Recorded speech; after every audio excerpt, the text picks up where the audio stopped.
Bonjour et bienvenue dans cette vidéo consacrée aux retouches de base pour le portrait photo.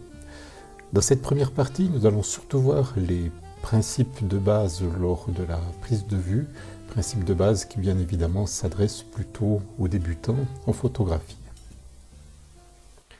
Alors tout d'abord évidemment, première question, pourquoi retoucher? Et je connais certains puristes qui vont me dire mais une bonne photo ça se retouche pas, il n'y a pas besoin de la retoucher.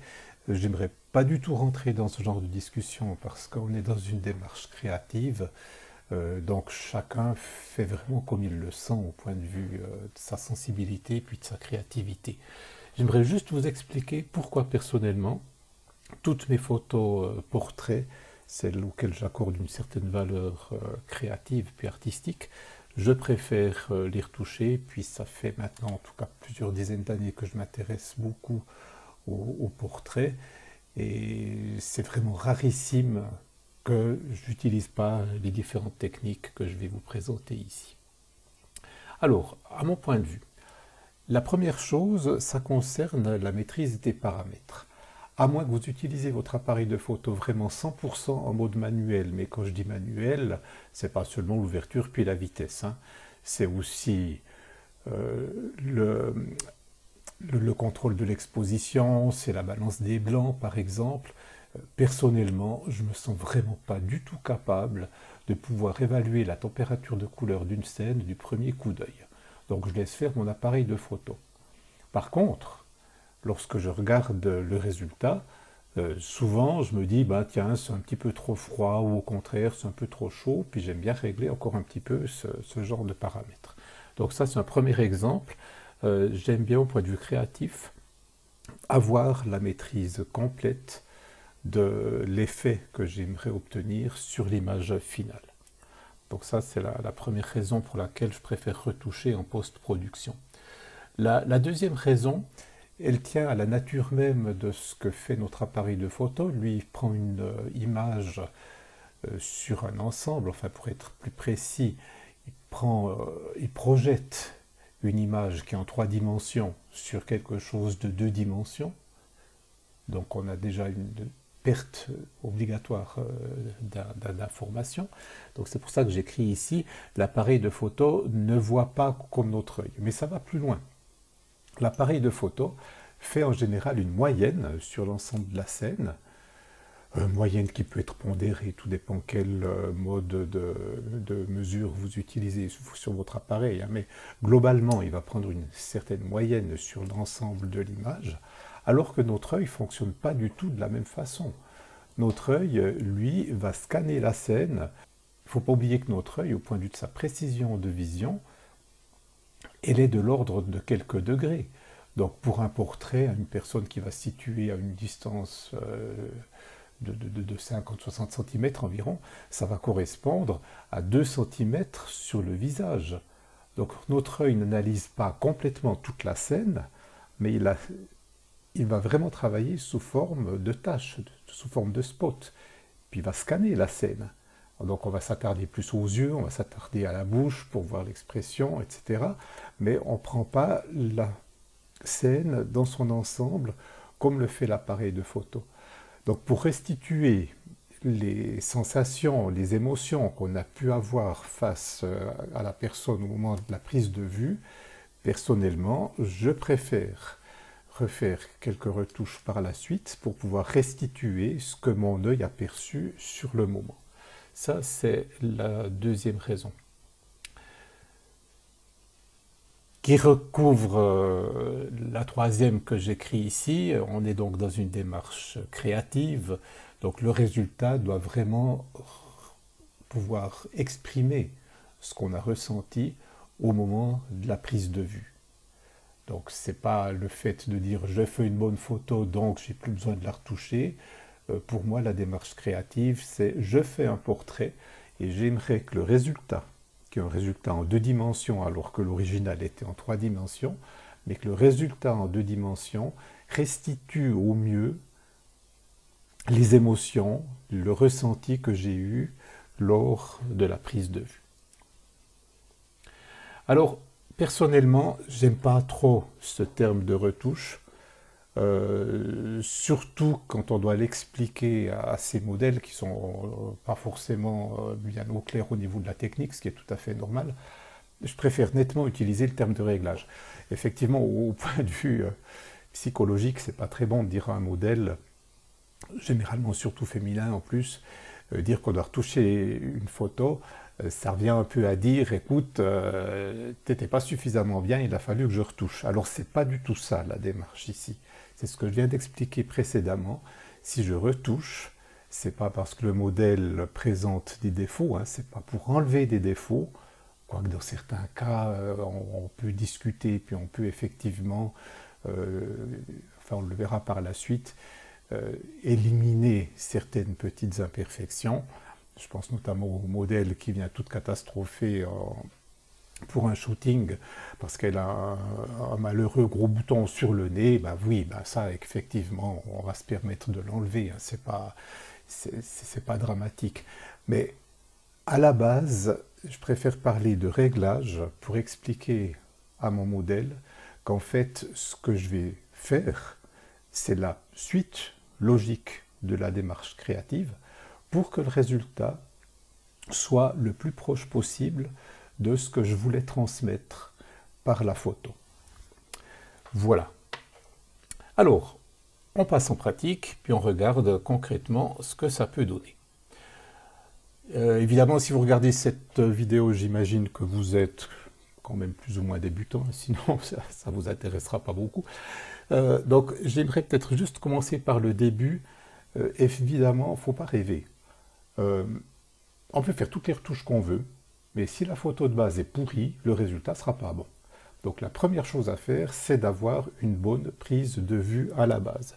Et je vous rappelle, si vous ne l'avez pas encore intégré, faites attention, avant la prise de vue déjà, surveillez le cadre. Donc dans votre viseur, vous allez surveiller tout le pourtour de votre photo pour éviter d'avoir des éléments parasites. Ben, typiquement ici, on en voit un gros. Ben, malheureusement, je ne pouvais pas faire autrement. Il était là dans la cuisine. Je n'ai pas pu enlever le spot. Alors on verra par la suite qu'heureusement, on a des moyens qui permettent de supprimer, en tout cas dans une certaine mesure, ce genre de choses. Ça, c'est la première chose. Ici, ben, on va en parler tout à l'heure de la question de la profondeur de champ. J'ai choisi une profondeur de champ faible, ce qui fait que les objets ici parasites se fondent dans l'arrière-plan, donc ils ne sont pas gênants. Si j'avais choisi un arrière-plan net, il aurait fallu les enlever, parce qu'ils sont juste à la limite de l'image. C'est soit on les met dans le cadre, soit on les met dehors, mais pas juste à cheval comme c'est ici. Bon, puis c'est comme tout, hein. Les règles, elles sont là pour être transgressées, donc si une fois ça vous plaît, mais par expérience, je dirais que les objets qui sont à cheval sur le cadre, généralement, c'est pas bien. Puis alors le pire, c'est quand vous voyez juste le bras d'un fauteuil, ou encore plus horrible, le pied d'un assistant qui se traîne en bas à droite de la photo. Donc surveillez vraiment tout le pourtour de votre image pour être sûr que vous n'avez pas d'éléments parasites. Ça permet en même temps de vérifier que, concentré qu'on est par la suite, hein, vous verrez sur l'expression du sujet, etc., éviter de tout d'un coup lui couper le haut de la tête, ou si on fait une photo en pied, lui couper le bas des pieds, ce qui est quand même toujours un peu moche. Voilà, donc la première chose à faire, surveiller le cadre. Deuxième chose à faire, c'est ce que je disais tout à l'heure, c'est choisir sa profondeur de champ en fonction de ce qu'on veut faire. Personnellement, sur le portrait, j'aime souvent travailler avec de très faibles profondeurs de champ. Donc, je vais m'arranger pour avoir l'arrière-plan le plus flou possible. Mais c'est un choix. On peut très bien faire le choix inverse, puis dire non, moi je veux que mon sujet soit vraiment très concrètement en situation, puis qu'on voit très nettement l'environnement du sujet. C'est un choix qu'on doit faire, puis qu'on doit assumer jusqu'au bout.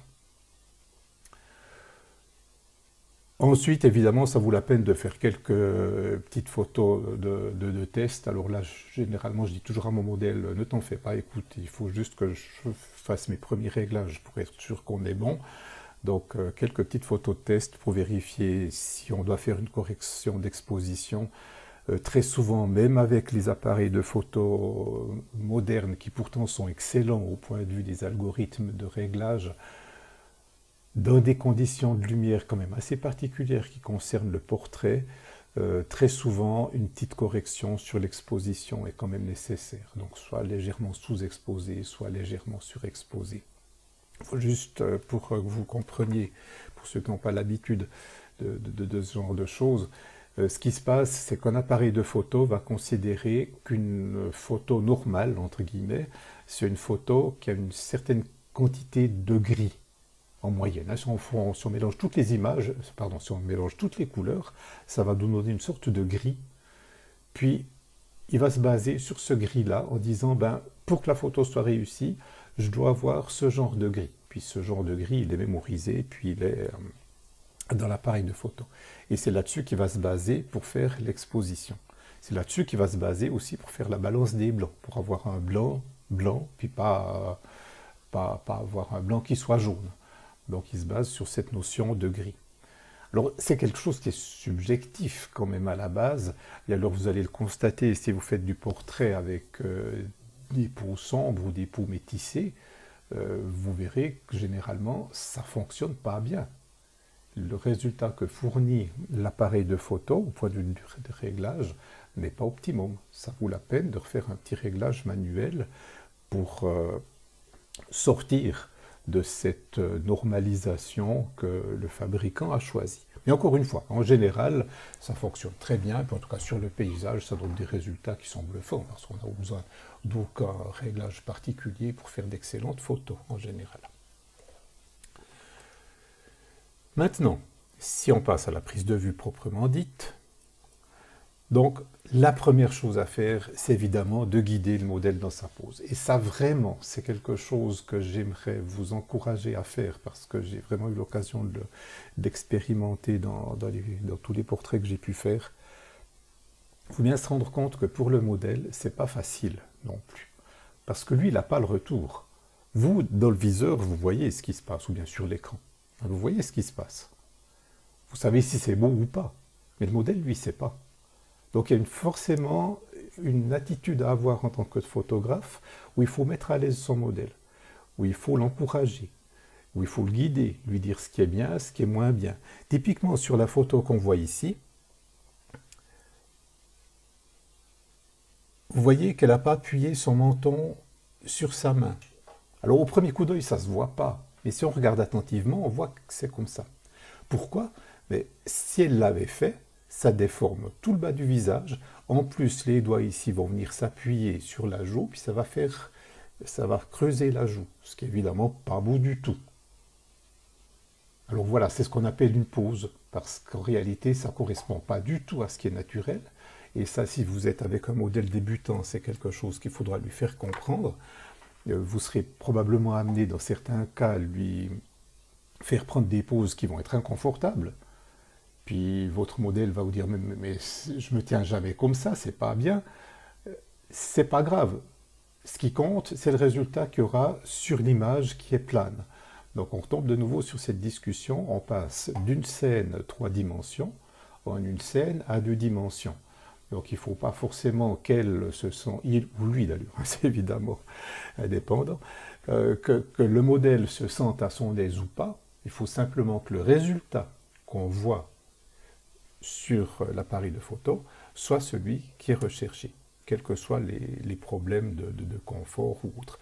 Évidemment, il faut que le tout reste quand même réaliste.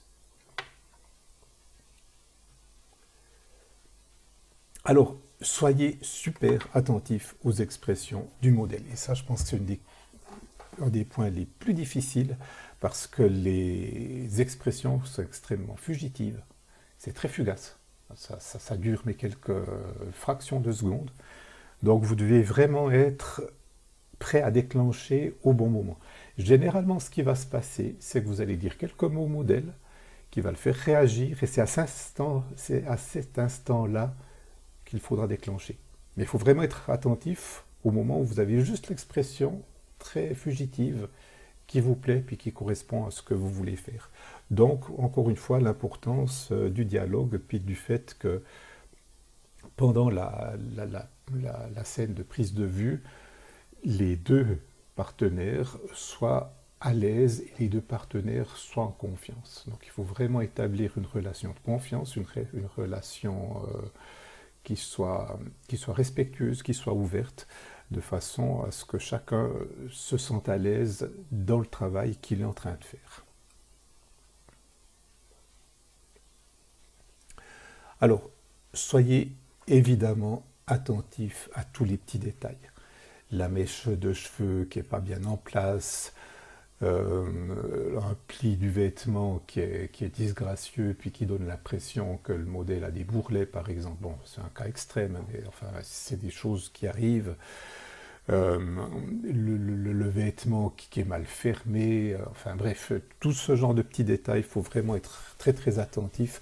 Alors c'est clair, si on a la chance d'avoir avec soi un assistant qui lui justement regarde ce genre de choses, puis qui va venir avec la brosse pour redonner un petit coup de brushing pour que ce soit tip top, qui vient refaire les petites retouches de maquillage indispensables, ça c'est évidemment le top, mais généralement on n'a pas les moyens de se payer en plus un assistant professionnel. Donc c'est au photographe à faire attention à ce genre de choses. Donc c'est aussi à vous de guider le modèle, comme je le disais avant, faire attention, mets pas tes pieds de telle manière, recule le pied droit, le pied gauche, puis vous verrez, généralement le modèle réagit. Généralement, le modèle a tendance à surréagir, c'est-à-dire qu'il va faire des mouvements beaucoup trop amples, alors que nous, sur l'image, quand on dit met le pied un petit peu plus à gauche, par exemple, mais c'est l'affaire de quelques centimètres.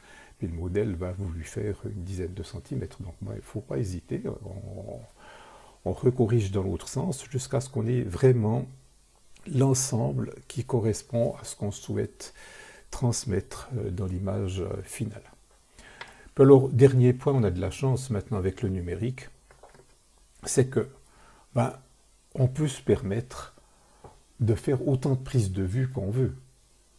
Au début, quand j'ai commencé en argentique, il fallait compter environ 1 franc par tirage. On évite quand même de faire 200 photos, parce que ça devient un hobby qui est cher, la photo à ce rythme-là.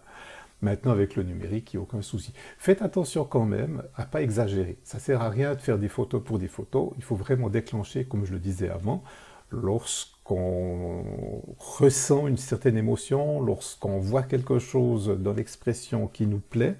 Donc il faut être attentif à ceci, mais il ne faut pas hésiter à répéter l'opération chaque fois qu'on a quelque chose qu'on trouve intéressant.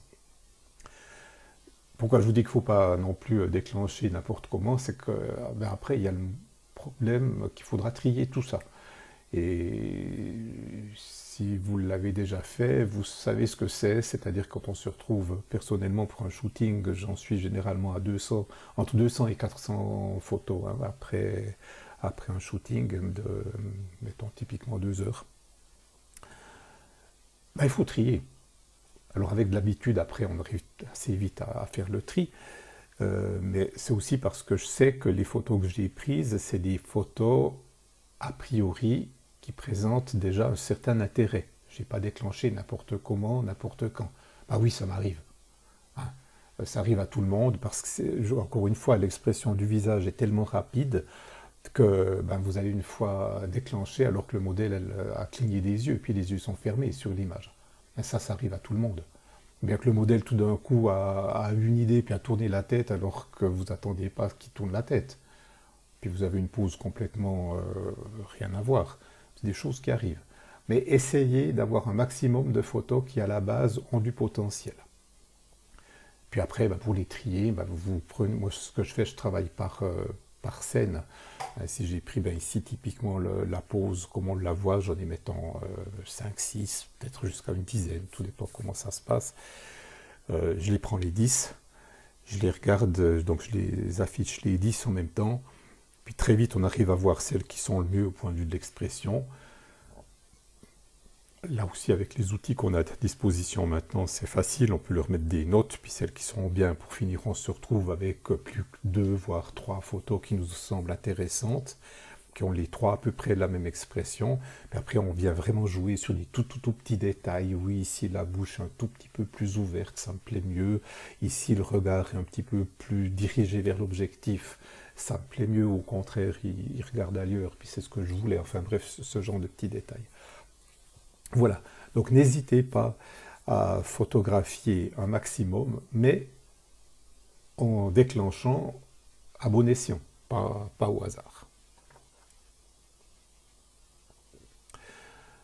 Voilà, alors on va partir sur la photo de base qui est celle-ci. Donc celle-ci, c'est comme elle est sortie directement de l'appareil de photo. Donc on voit, il n'y a pas de gros défauts particuliers, mais on va quand même l'améliorer parce que personnellement, je trouve qu'elle peut encore apporter plus de l'ambiance que j'aimerais donner à ce portrait ici. Alors peut-être juste avant d'aller plus loin, une petite remarque sur les outils que je vais utiliser. J'aimerais pas faire une vidéo sur les outils. Vous allez trouver une quantité de tutos sur YouTube sur les différents outils. C'est pas ça l'idée. J'aimerais surtout vous présenter la technique. Alors personnellement, j'utilise Photoshop. En fait, c'est une toute vieille version de Photoshop qui date de plusieurs dizaines d'années, mais qui m'accompagne fidèlement, qui a passé les différentes étapes de Windows jusqu'à arriver maintenant tranquillement à tourner toujours sous Windows 10 et ça fonctionne très bien. Et pour les besoins que j'en ai, ça me satisfait complètement. J'arrive à faire vraiment les différents réglages qui m'intéressent. Alors ça, c'est pour l'aspect, je dirais, vraiment retouche des images, on verra tout à l'heure, mais vous pouvez utiliser n'importe quel autre logiciel. La seule chose qui est indispensable, évidemment, c'est d'avoir un logiciel où on peut travailler par couche, ou par calque, comme Photoshop les appelle. Donc où on va pouvoir superposer différentes images, on le verra tout à l'heure, de façon à pouvoir régler les différents effets qu'on va faire sur les différentes couches. Donc ça, c'est quelque chose qui est indispensable. Puis l'autre outil que j'utilise, c'est d'ailleurs le premier que j'utilise, c'est l'outil qui est venu avec mon Nikon. Là, je suis actuellement équipé avec un Nikon Z6. Nikon fournit un très bon logiciel qui permet de faire les réglages, je dirais, standards, c'est-à-dire justement faire ces réglages d'exposition, les réglages de balance des blancs, accentuation de netteté, réglage des lumières hautes, des lumières basses, même le recadrage, puis le redressement des photos.